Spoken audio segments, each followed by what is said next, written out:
We are in for a bumpy ride. Buckle up. On this video, you have a woman talking to the lead attorney about her experience with marriage and divorce. Let's go ahead and get into it. All right. So what's your take on this? You know, we were talking about B. Flexen's, I think that's his name. I forgot his name. Flexen's situation. We were talking about whether there should be no fault divorce or fault divorce. We were also talking about, you know, should there even be marriages today? Kind of what's your take on some of these issues? Well, I mean, I love marriage. I've done it like, a few times. So, that's my thing, A few times. And I hate to say, in my younger day, I used to see it as a sport. I got married for sports. I did get married for the wrong reasons because a lot of women, they don't know how to, cash in on a marriage. But I had the formula, so I did it for fun. Wow. Okay, wait. What is the formula for cashing in on a marriage? Doing marriages for fun. Cashing in per se, but getting a high value man and getting them to the altar. A lot of women don't know how to do that. Getting a high value man and getting them to the altar. Listen, bro. I thank God that I was blessed to be a thinking man. I thank my ancestors that I was blessed to be a thinking man, because I didn't even know that this was going on. Now, this high value man, we know who has popularized the term, Mr. Kevin Samuels, right? Why I say that a man who knows he wants to get married can be married in 6 months. That's what you're asking. Okay. And that's the thing is, if men decide they want to get married and decide to go looking for a wife, and you already are looking for the woman that fits you. Right. So if you see that today we are more connected than ever before. That's right. You want to know about a woman, get her social security number, get her driver's license, and run a background check on her. Then after that, if it comes back clear, you can vet a woman thoroughly. But at the end of the day, I'm not trying to find love. I'm trying to find minimum risk and maximum outcome. There you go. And you can find minimum risk and maximum outcome in 6 months or less. Damn right. That's the difference. That's the difference. Yeah, if you're looking for love, if you're looking for companionship, it's going to take you quite a while to thoroughly vet a woman. But if you're looking for a woman who's attractive enough to keep you satisfied in the bedroom, have enough utility to help you outside of the bedroom, it doesn't really take very long. Not going to screw me. Here's what it's going to look like financially. Yep. All right. And he's been a big proponent of knowing you want to get married to somebody within 6 months or even a year. Usually he says 6 months. Usually he says 6 months more than he says a year. Now listen to me. Typically, the honeymoon phase, which is where everything's all lovey-dovey, you're so infatuated with each other, there's no real argumentation. Is that a word? You're not really argumentative with each other, right? That can last between 6 to 18 months. So at the very least, 6 to 18 months is about what, a year and a half? At the very least, wait about a year and a half. But more for best results, I think it makes more sense anywhere from 3 to 5 years. That's a good, a good barometer. If you're still vibing with someone after 3 or 5 years, I think you probably are probably compatible. But obviously, there's a lot of, it's not just the years, right? It's also how they're treating you in those years that you guys are spending together, right? So, you see a lot of people online, a lot of people in the red pill community or just dating advice sometimes in general. People will say, focus on yourself, and the girls will come. My dad has said that to me in the past as well. And in theory, it makes sense, right? But oftentimes, the skills you are developing to make money don't always necessarily translate to the skills needed to be successful in dating. My life together, I ain't got no time to argue with y'all. I already know how niggas be on the internet. Right?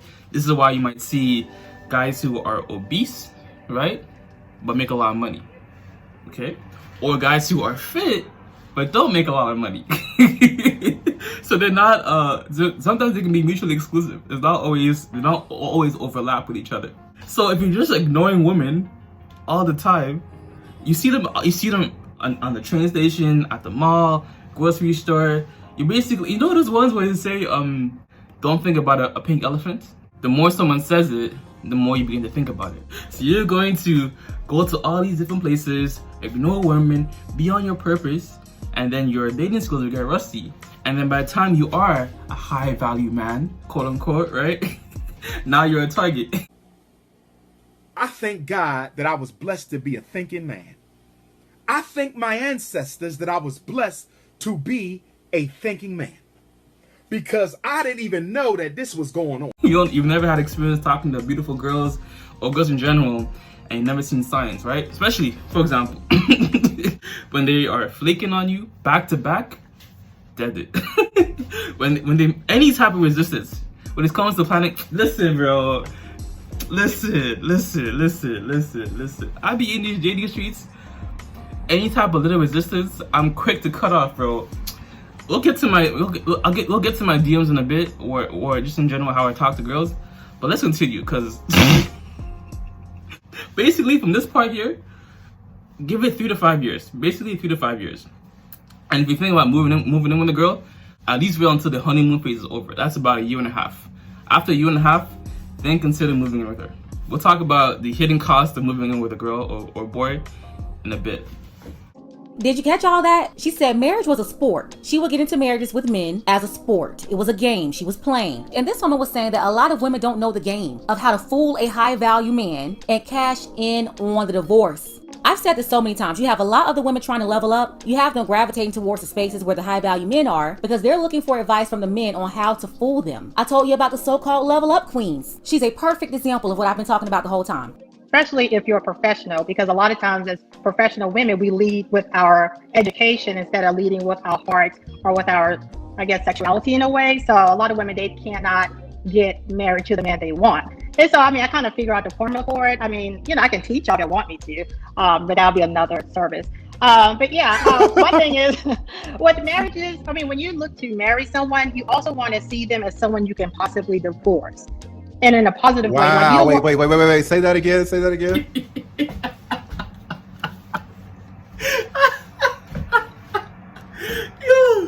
Yo. What you just said is one of the most insanely idiotic things I have ever heard.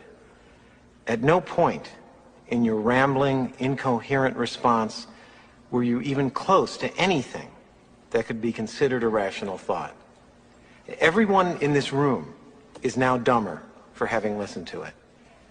I award you no points, and may God have mercy on your soul. Okay. Actually, to be honest, that kind of makes sense. Listen, hear me out. You plan with the end in mind, right? You know how people might do some type of investment, like in the index fund or S&P 500? We typically know the growth is maybe, I think, anywhere from 7 to 10% on a good day, right? It's slow growth, but it's usually long-term, it'll be positive, right? But then you have other investment strategies like Forex day trading, right? When you're betting against a currency of a country either dropping or rising, and that can garner you quick cash, right? Quick capital, but the risks are also high, right? So we should treat relationships like Forex. I know, I'm pissing everybody off tonight. That's my job. Why? Plan with the end in mind. You're about to get married to this person. What would you do if they cheated on you? What's your mindset with that? Right? My mindset is basically, don't let me catch you. If I find out, that's it. I'm not gonna chase you. I'm not gonna get at the next man. You're a player. Shout out to you. You were able to do your thing. Respect, and I'm out. Basically, right? Or in the case of even moving in with a girl or guy, right? If you guys broke up, what's the game plan? Are you gonna move out, or is she gonna move out? Will you be able to afford the rest of the rent payment by yourself without her income? Right? These are the questions. There's also the possibility of becoming a common law couple, depending on your state or where you live. I believe in Canada anyways, it's about 2 years. After you're living with someone for 2 years, you guys are low-key now a married couple just without the legal certificate. Ask you, a buddy of mine had just moved in with his gal, and he was wondering, and I'm wondering actually, if when he would have, when he gets legal obligation over her, okay. What time period was that? So when people don't marry, If they live together continuously for more than 3 years, there is a spousal support potential obligation. She would have the right on separation to claim spousal support. If they live together for 3 years less a day, she does not. Really? 3 years or 3 years and more, she does. So that 3-year magic date is very important. Or if they live together in any type of relationship of permanence as a result of which they have a child together, there's an automatic spousal support obligation that can arise, and there's obviously a child support obligation. Property is a little more complicated. When you're not married, there are no automatic rights or entitlement to property. The mere fact that you live together does not generate a property obligation unless you buy things in joint names or put them in joint names. But the big concern is 3 years continuous cohabitation. That gives rise to a potential spousal support obligation. The way to avoid it, cohabitation agreement that says, despite the passage of 3 years, no spousal support. Sign that before they start to live together, not the day before the 3 years. Not sign this or you have to move out. That's called duress. Full financial disclosure, proper independent legal advice. And then will your landlord allow another tenant to move in place of your boyfriend or girlfriend? Like, these are the questions you gotta be asking yourself. Y'all gotta have this whole discussion before moving in together, so you know exactly, okay, if you break up, this is what's gonna happen. This is a general idea of what's gonna happen.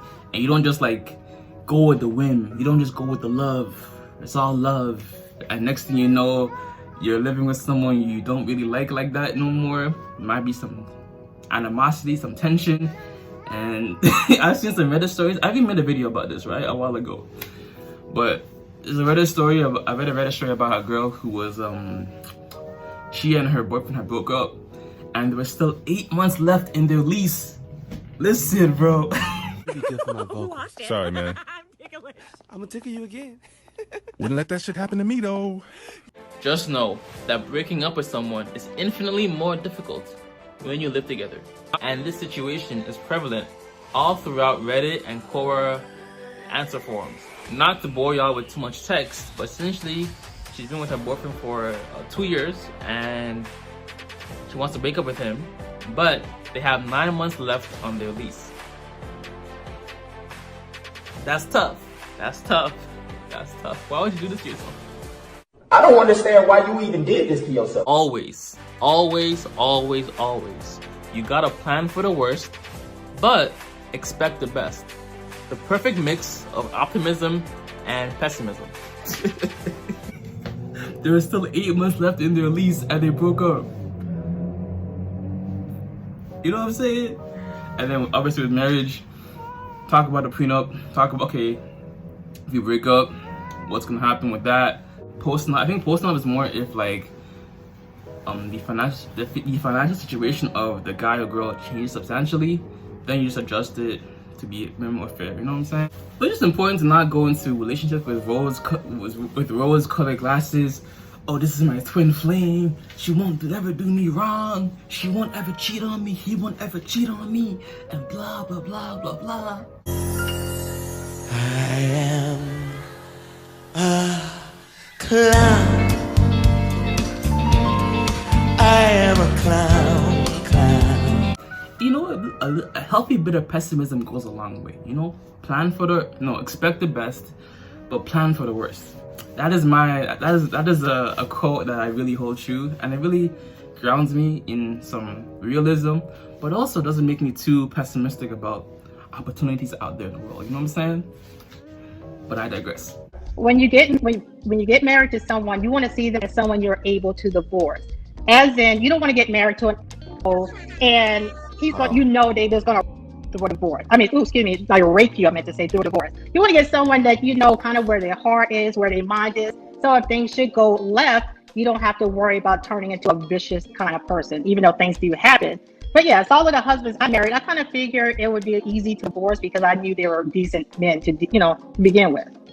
You see, she targeted nice guys or men that she thought she could easily get over on. I say it all the time. A lot of these women looking for marriage that are unqualified for marriage, for whatever reason that disqualifies them, they are looking for suckers. Before she even considered being with them, she was already thinking about the marriage and the divorce. She never had good intentions. On top of that, she was promoting that she's starting a YouTube channel, and I'm assuming that she's willing to teach this to other women. You see, a lot of you're about to get played. You have not fully vetted the person that you're dealing with. You may have a chameleon on your hand. And then some of you've already been fooled, and she's waiting for the perfect time to finish out her plan. She's telling women that she's figured out the formula to divorce R-word men and get over on them. Listen, bro. Listen to me. It's ridiculous. It's obvious what's being done out here. It's on a nightly basis. I hope the world can see now what's really going on out here, because it's getting ridiculous. It's really ridiculous. Yes, man. This is ridiculous, man. Ridiculous. Listen, why are you still planning dates with a girl that's canceled on you back-to-back times? Or a guy that's canceled on you twice, back-to-back? Why are you still trying to make plans with this person? Why are you still going on dates with a girl that never kissed you on a first date? Doesn't even want to hold your hand, bro. Listen. I can understand why you think it would take a lot of energy, but it really doesn't. You're out here just like multi-dating. Like, we don't catch feelings. We're not giving them a ton of energy. That would not be running your roster appropriately. That is you trying to be in a relationship with multiple men, and that's not what we're trying to do. Right now, what we're trying to do is just have a roster. So what I like to do, I have my roster broken down. So I have a roster of men that I like to do fun shit with, and then I also have a roster of men that I like to have sex with, basically. Not every man is on both lists, okay? There are some men who just I like to have fun with, and then there are men who I just only have sex with. There are some men that are in the middle. The men who are in the middle are typically in the starting five, okay? And I know you're probably like, what does that mean? That means that they are playing. That means that I can do fun stuff with them. I can also have sex with them and have a good time all the way around. They're, well-rounded. Now, the men who are, either or, they're usually probably a bench player. Hey, man, maybe my approach is not for everybody. But basically, for me, right, if I'm going on a date with a girl, usually I'll do like a little, let me see the fit real quick, look a 360, and I'm holding her hand, right? Let me see the fit real quick, look a 360, okay, cool, I see you, I'm holding her hand. If it doesn't hold my hand, that's already a red flag. Her interest level isn't really that high. So we have high interest, medium interest, and literally no interest, right? It's basically the equivalent of a gay guy trying to get with a straight male, right? That's the level of interest. So if you're not willing to hold my hand, I'm already like, okay. And then usually when I'm about to go in for the kiss or something, I'll be like, yo, why are you looking at me like that? I'm like, what? Looking at you like what? You look like you want to kiss me, right? Just to get to the conversation. Or I might be like, so obviously it's like building small baby steps, right? You don't just go in for the kiss, like holding hands, sitting beside each other. You're like by each other wherever you're sitting, and then you gradually build up to that, right? And be like, yo, I'm holding your hand, right? Holding your hand. My arm is around her waist. I'm like, yo, close your eyes. I'm like, for what? I'm about to kiss you. Basically, stuff like that, right? So if there's no hand holding, no kissing on a first date, usually for me anyways, y'all might be a little bit different, right? But I usually dead the interaction after that. I'd be like, just text me when you get home safely, so I know you got home safely. Walk her back to her car, or walk her back to a public place where she knows is familiar, and just text me when you get home safely, and then that's it. I'm not seeing her again. But as far as like even the DMs, right? Let me show y'all real quick. Basically, it's my model. Hello, Earthlings, future Owolabby here.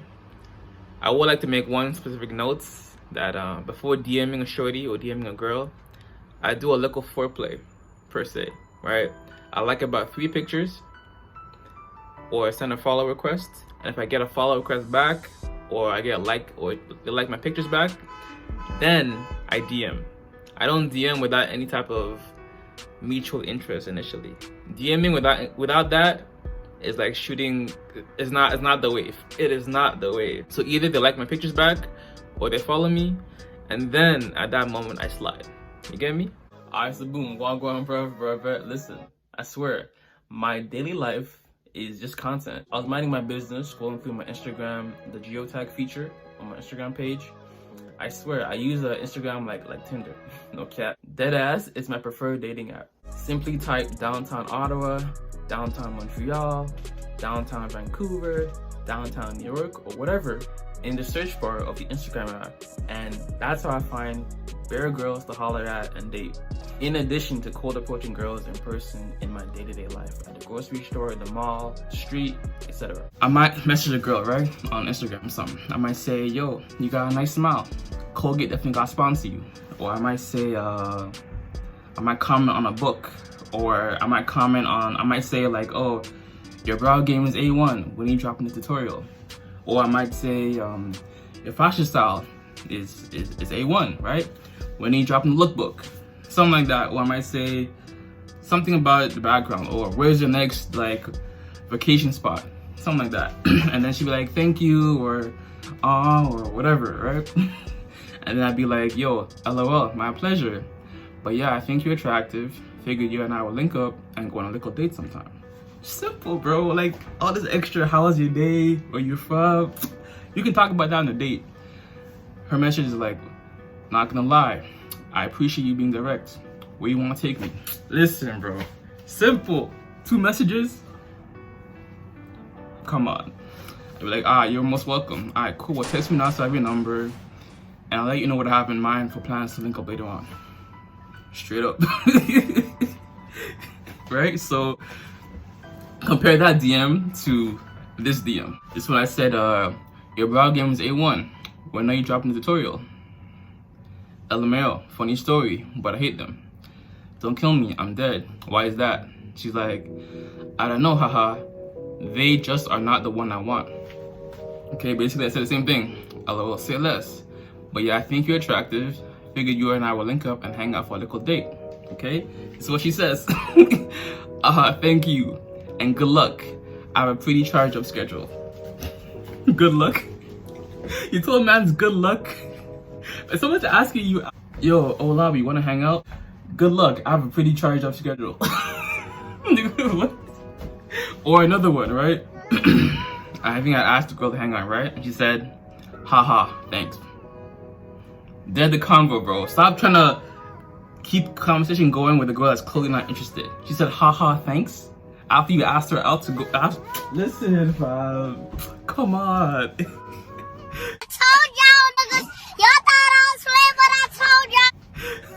Only deal with high interest girls. This is why, honestly, even when I approach a girl now, I usually don't even want to get their number, to be honest, because like you get all these numbers, 10 numbers, and then maybe 3 of them are even feeling you, but all the energy put into like texting these people, nah. Time I'm texting a girl that was never interested to begin with, and it gave her the opportunity to actually, you know, say, this guy is different. All the other guys, they're usually asking for my number. But this guy gave me his number. What is it about him that makes him not care whether or not he gets my number? And then like, yo, let me text him, see what's good with him. And voila, you differentiate yourself from all the other guys you ever had experience with. Because you gotta remember, when a girl meets you, she doesn't just meet you there, but she compares you with all the guys she's experienced with in the past. And from her experience, she'll contrast you with them and see how is he different from those guys she experienced in the past. Or if I see you in public, I'd be like, excuse me, my name's Owolabby, what's your name? Nice to meet you. Listen, I saw you walking by, I want to talk to you. I thought you looked mad cute today. Where you headed? They'd be like, thank you, I appreciate it. I'm just going to do so and so. Then straight up, I'm like, yo, listen, well, I think you're attractive. If I'm feeling nice that day, I might say, I think you're attractive, I'm attractive. You and I need to get together and go on a little date sometime. Basically. And then I used to get the numbers, but now I feel like it's too much effort. It's too much like, especially, yeah. So now I'm just like, yo, listen, this is my number. Either give them my card or put it in their contacts and add it to the favorites so that they remember my name and my number. Here, take my number. Hit me up later tonight when you get home, and we'll make plans to hang out.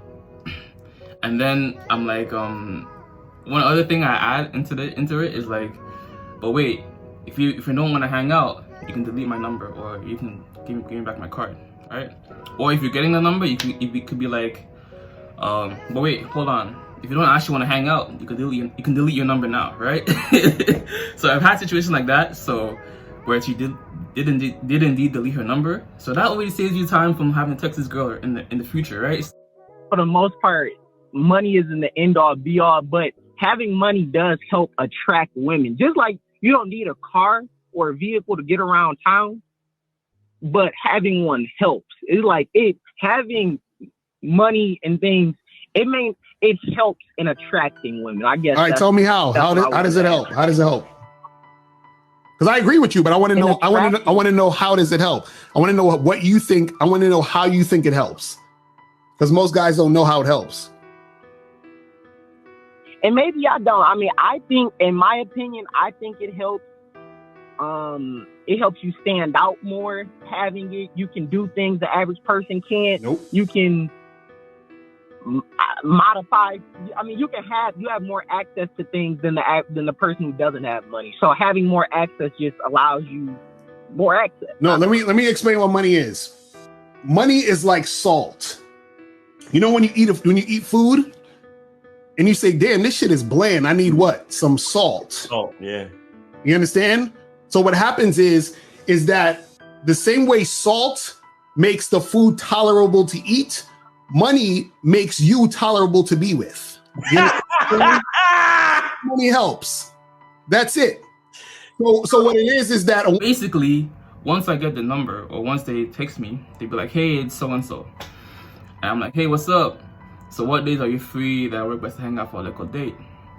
She says the weekends are usually good, so anywhere from during Friday to Sunday. Okay, the Sunday at 5 p.m. I meet by so and so work for you. That sounds great. And then usually I call out the flakiness. I be like, "Okay, bless, but you're not one of those flaky people, right?" I mean, like people that plan something but then flop and cancel. She was like, "No, I don't." I'd be like, "All right, okay, cool. Let's do 4 p.m. actually. It's getting darker earlier, so as of late. Essentially, we go for a walk by Mitchell's Park, Vito Canal, perhaps towards the end of some bubble tea around Broward Market. And if you're lucky, you'll get a kiss, a little bit of banter there." And she's like, "That sounds good." You know what I'm saying?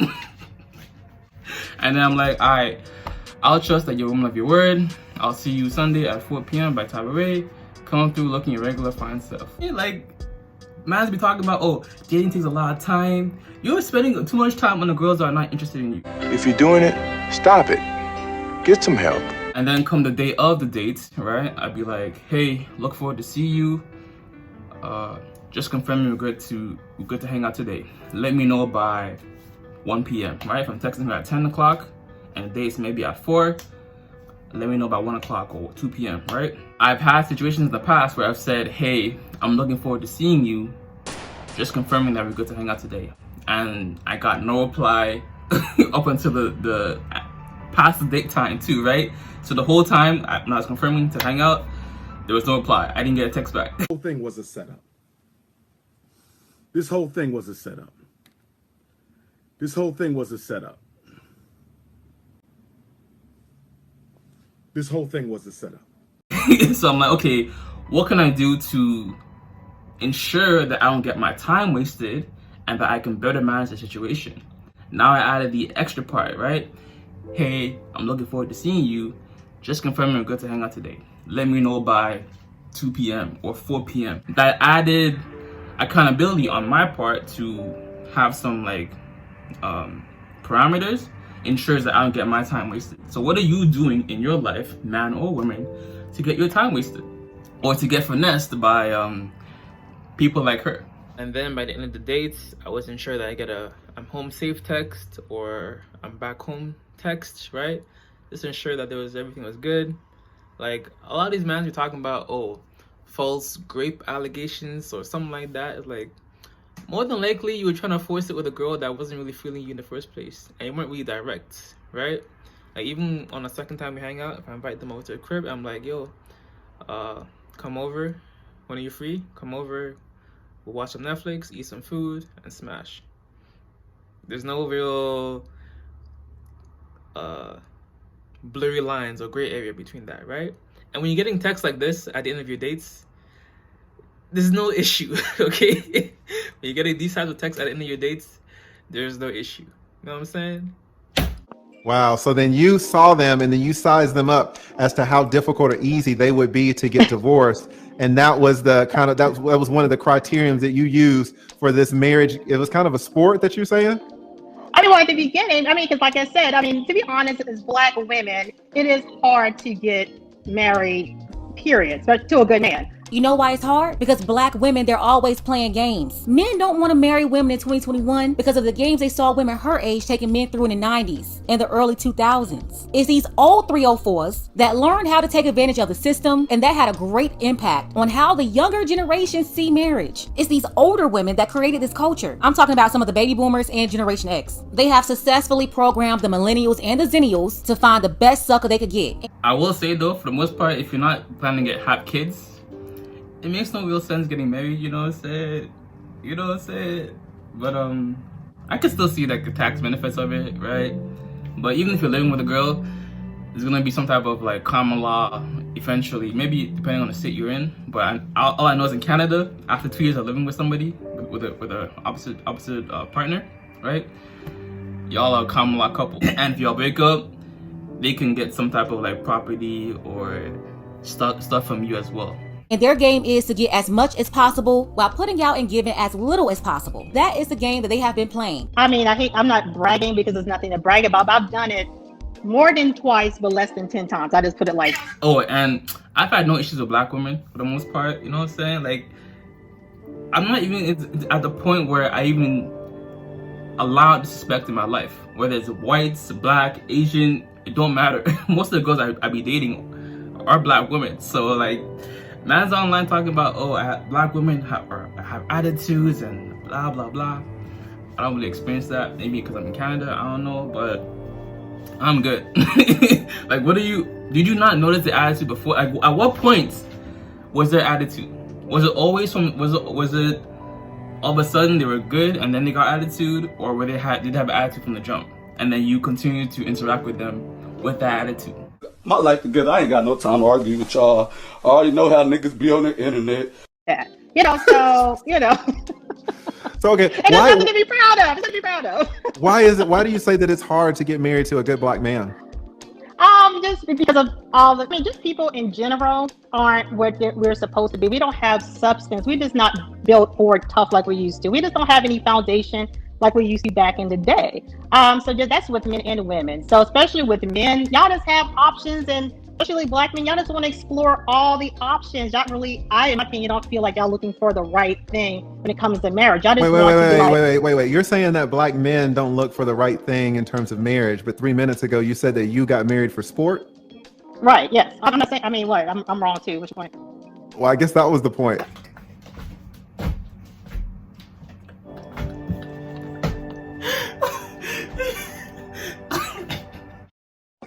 What you just said is one of the most insanely idiotic things I have ever heard. At no point in your rambling, incoherent response were you even close to anything that could be considered a rational thought. Everyone in this room is now dumber for having listened to it. I award you no points, and may God have mercy on your soul.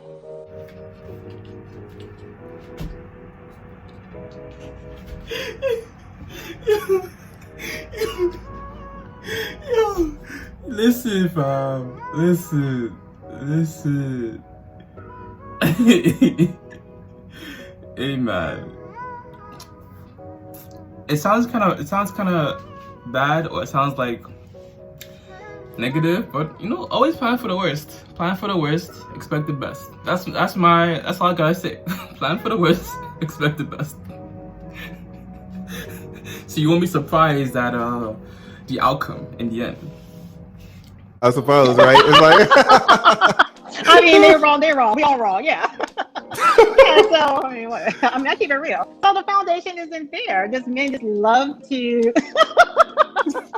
y'all just want to exercise your options, and it's the same with women too, who know they are in control of themselves and they know the effect they have on people. So it goes both ways. All right, so let's take his comment seriously for a second though. What does a man have to do to avoid a woman like you? A woman that's not going to marry him for sport. You know why it's so funny? Because they are Cruellas. This is why I call women like this Cruella. That was in my younger day. I just wanted to see if I could do it. You just have to have some level of discernment. Like, you have to just really. Again, this is what I'm saying. It's a beta male talking point, because beta males are the ones who are rushing to wife up a woman. You understand? See, guys who are alphas, guys who are actually the top guy, guys who have game. When a guy who has game wifes up a chick or puts a chick in the position of wife or girlfriend, right? He's properly vetted her. You understand what I'm saying? And he's not vetting her just off of her looking good. He's not vetting her on just the fact of, oh, well, she hasn't hit the wall yet. You understand what I'm saying? Oh, she still looks like she's 21. Like, niggas ain't looking at it like that. And see, if you're looking at it like that, you're looking at it as a guy who doesn't really have experience dealing with women. You know what I'm saying? Because what you're doing is that you're jumping the gun and you're trying to rush into a relationship because you're in scarcity. The reason why you're in scarcity is because you don't have the skill or the know-how to get multiple women. So when you find that girl who's that 24, 25-year-old girl who even looked your way and smiled at you, you want to wife this girl up. You start falling in love. You understand what I'm saying? You start making her the end-all be-all of everything. So what happens is that a lot of these guys, they're lusting after the idea of a certain chick, or they're lusting after a particular girl. And so what happens is that their whole existence and their whole fantasy of getting that one special girl hasn't happened for most of these guys. So what happens is, it's like they're saying, damn, all these girls that I want don't want me. So f these hoes. I can't wait till they hit the wall. I think it's important just to not get complacent at all times. Always be on your toes. Always be dating your girl. Always be trying to spice it up in the bedroom. Look a blindfold. Look a vibrator. Whatever you gotta do to spice it up. Always be on your toes. Do not get complacent. I don't know, maybe because it's me. I don't see myself being in like a monogamous relationship. I'll probably be non-monogamous. I still want a relationship. The energy in a relationship versus just smashing a girl is different. I like to have both in my life, you know what I'm saying? But even just that, right? Having that energy of even dating other girls keeps you on your toes, right? Gotta be constantly sharp, constantly seeing, okay, she's not really feeling me, charge her, or approaching a girl, seeing qualities of a girl that does feel you, is receptive, is submissive, is cooperative, versus dating other girls who are not. And also that makes me appreciate my main girl as well too, because you know, you see the difference, the stark contrast. And as a girl, as a guy, you know, you have to constantly, you have to actively do stuff to even get girls. You can't just be walking down the street and 10 girls will approach you and you just set up the dates and you'll all smash, right? If you approach 100 girls, you might go on a date with maybe 30 of them and smash maybe 5 or 10. Not anymore though, is it? Is it? No, not by now. No, it's not fun anymore. Not even a little. But even if you are in a monogamous relationship, just don't get complacent. Don't think she will be here forever, right? Constantly dating your girl, going on dates, spicing things up in the bedroom. With women, you really can't know. You cannot know. These men, they had no clue. I mean, I have no clue. It's just, you know, you just can't. You just can't. Guys, I mean, because if a woman is loving you right, if a woman is cooking for you, you know, she's cool with you. She's not trying to always, you know, find out where you are. So she got her own stuff. You can't do nothing with that. You're too busy being happy and being, you know, depleted to think about anything else. If you know what I mean by depleted. Okay, so Manosphere Mana says, so were they wrong for marrying you? Did they make a mistake? No, they were very happy. Even though you married them for sport. Wrong why? I mean, we had a good time. Okay, so if you have a good time in a marriage that the other person is viewing as a sport, then you know it's all fair game. I guess so. I mean, but I'm not. I mean, but you know, but that's the sport about, right? You win, you lose, right? You're supposed to size up your opponent and get to the point where you're supposed to be the victor, correct? Wow, I have never heard a woman speak so Machiavellian about marriage. This is interesting. I mean, that was back in my younger day. I mean, that was, you know, like 2 years ago. I mean, but now she said 2 years ago.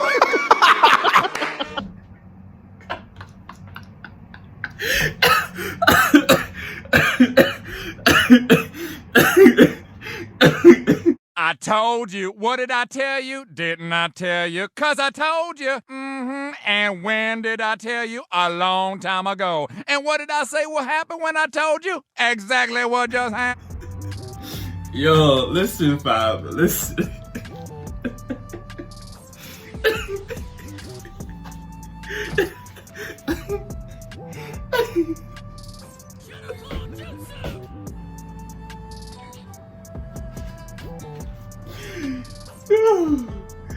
Yo, don't kill me. Don't kill me.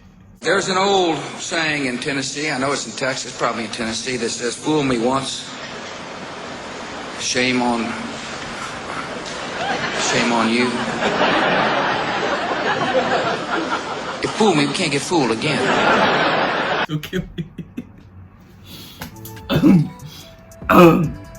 Yeah, that was me back in my younger days. What? Yeah, 2 years ago. 2 years ago. All the random. Yeah, if y'all want actual dating advice from someone who has a long-term relationship and is still in the streets, y'all hit up my guy, Mr. Locario.